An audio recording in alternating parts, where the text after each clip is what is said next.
Hello, vinyl community. It's Vinyl Rich here with vinyl video number 14. I have 7 albums I'm going to show. The first one is one that I was really not familiar with. The next 5 are, I don't know if you would call them common albums, but they're all albums that everybody on the VC is familiar with.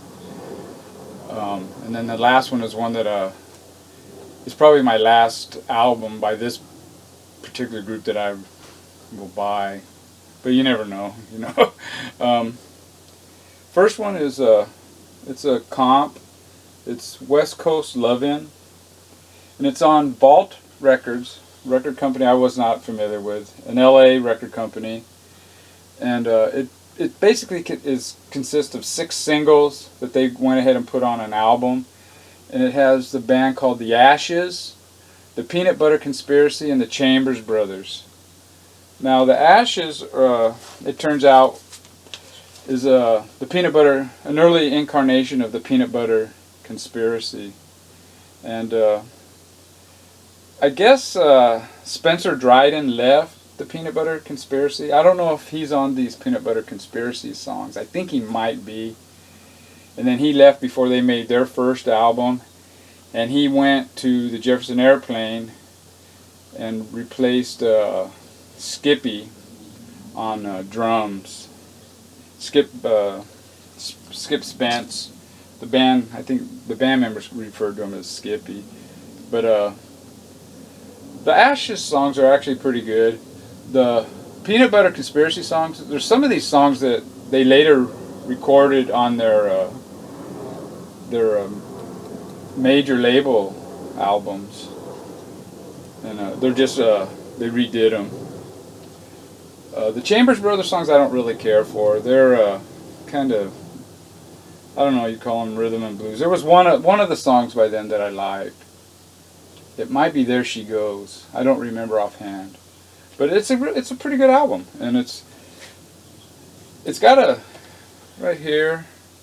It's got a sticker on here on the front label, on the front of the cover, and it's actually taped on here. It's a piece of paper, and I'm not really a big fan of stickers on my albums, even promo. I'd rather have one that's not a promo if it doesn't have a sticker on it. But this one it's pretty interesting. It's see if you can see. It's Barry Oliver Folk Guitar Workshop Library. This album is number 613. Excuse me. And there's a 2-week return suggested. So apparently this was a guitar shop back in the 60s. Had some albums that you could check out and return. And there's a couple of stamps here with the... So I was kind of thinking, man, this might not be in very good shape if people are checking it in and out back in the 60s, but actually the album's in really good shape. Vault Records, a label I was really not familiar with, but the album is flawless, which is really surprising. But yeah, it's a pretty good album. Second one, I think it's in the shrink. I might take the shrink off. It has a little bit of ring wear on the shrink, but this is a classic Psych album. Moby Grape's debut. This is the first pressing. There's a lot of variations on this album cover, as most of you all know. This is the one with the flipping the bird, and the red flag. That tells you it's their first pressing. There were later ones where they airbrushed the bird out. The flag is another one that was black. And then there's other one. This was originally an American flag, and for some reason they thought, I don't know, they thought that would, I don't know, I guess because of the Vietnam War, I don't know what the hell. But there's other versions where the American flag is actually there. Back is the picture of the band playing live. Like I said, most people know this album. It's not a rare album. I wouldn't say, In this shape, it's pretty good though. It's in the shrink, and I know if I take it out, it's going to be immaculate. It has some great songs here on here. Great, Hey Grandma, Omaha, Fall on You. There's a Someday. It has like a bird sound. There's a 805. It's a great acoustic song. And Lazy Me and Indifference. Indifference is probably the most Psych song on the album. But yeah, this is a really great Psych album out of Frisco. This album is as good as anything Jefferson Airplane or Grateful Dead ever put out. Really great Psych album. And it's on the Columbia 2i. Take it out of the sleeve real quick. It's on the Columbia 2i. And like I said before, Skip Spence, I guess it was Skip Spence and the manager of Jefferson Airplane. I don't know if they kicked him out or what, but he left Jefferson Airplane, and I guess the manager suggested to Skip to start his own band, which turned out to be a nightmare for Moby Grape, but I think it was a good thing for Jefferson Airplane, because Skip Spence turned out to be kind of a flaky guy, and the manager turned out to be a real shady character. Anyways, the next album I have is Moby Grape's second album, Wow. Actually, this was released with Grape Jam. They released the two albums packaged together, and I guess you got two for the price of one. This is the gatefold. This album, it's got a little dirt here, but it could be cleaned up, and there's got a little wear on the corner, but it's in pretty good shape. The album isn't that great though. I mean, it's not near as good as their debut. And in fact, the song that stands out the most is some goofy, funky tunk, I think it is. And the reason it stands out more so much is it has vocals that sound like the Chipmunks on it, of all things. I mean, some of the songs are okay, but nothing really grabs you. And it's kind of a big disappointment. And I believe it's on the Columbia 2i. Again, it's in really good shape. Columbia 2i. Wow. It didn't really wow me, but I mean, I'll listen to it again. I've already listened to it a few times just to see, you know, maybe I'm missing something. The next album is Moby Grape. What is it? Citizen? Truly Fine Citizen. I've only listened to this one once, and it's got some good songs. This is their fourth album. I had bought their third album. I showed it in a video maybe a month ago. And the one I really wanted was their first. And I came across their first and the second one together, and so I picked them both up. And then I found this one. This one, Skip Spence left the band. I guess he went off on some head trips with some acid and I don't know, some shady characters is what the band said. Some voodoo stuff, and the band said why they were making this. Oh no, that was their third album. This is the one. The third album, Skip Spence left, and there was only the four members. And I think on this one, it's basically only the three members. That's what it is, yes. And it's okay. I'll have to listen to it some more. This is the back cover. Picture of the band. But there's only one more Moby Grape. It's 20 Granite Creek, I think it is. I heard that one is actually pretty good. And they came out in 1971, I think. But I'll probably get that one. And it's on the Columbia 2i, this one. The Grape Jam, I mean, if I run across it, I will pick it up. But it's not necessary. I mean, I probably will end up finding it. The next album is the Blue Magoo's Electric Comic Book.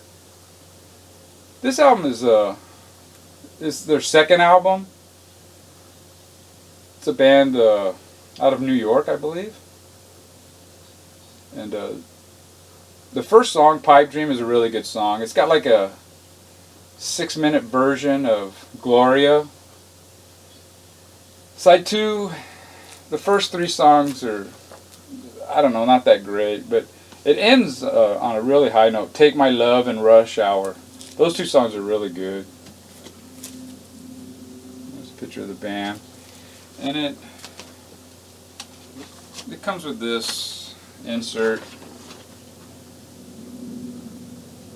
Blue Magoo's comic book, and it's got like on the back kind of ads that you would find back in those 60s comic books.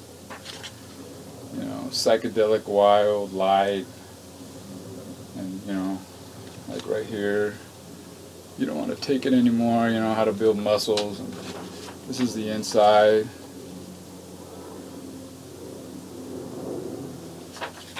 It's a good Psych album, garagey Psych. And it's on the Mercury label. Again, this is in really good shape. All of these are in good shape. And that one's still in the shrink, but the shrink's kind of tearing off. I'll probably take it off. Now the next one is one that, for me, it's a highlight, or I don't know if you'd call it a grail, but man, this is a good find. Count 5. Psychotic Reaction. Everybody knows that song from the Nuggets series.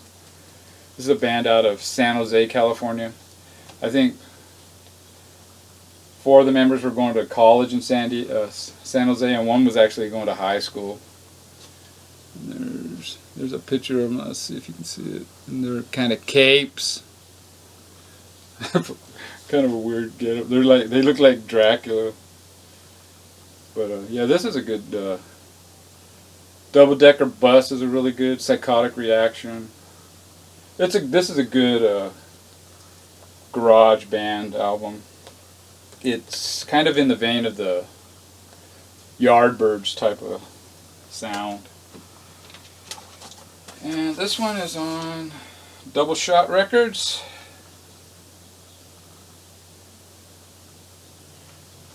The yellow, there you go, you can see it better there. And yeah, I was really happy to find that album. Now the next one is an album maybe some people aren't familiar with. It's the Cramps. It's a live bootleg. This is considered one of their. This version came out in 2015. It's a bootleg that I never had. It's recorded live at Club 57, Irving Plaza, New York, August 18th, 1979. And this was actually a FM radio broadcast. The quality is really good. And that pretty much completes everything I would need by the Cramps. But yeah, some people consider this their best album even. I don't know if I'd go that far, but this is a really great set.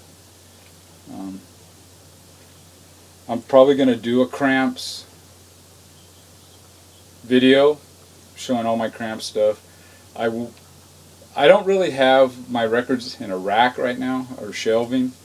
I have them in the closet in the bedroom. There's some in the closet in the hall. And there's some that are in this bedroom, my daughter's bedroom. There's not that many in here, but there's some up there. And I kind of know where things are, but I pulled out my Cramp stuff, and I can't find one of the albums, so I'll go through it again, and when I do that, probably my next video is going to be a Cramps video, but this is a good album. There is a CD version of this that's on Tombstone Records. It's a CD, and it has this, and it does have some demos on it. From what I hear on the internet, that really isn't a very good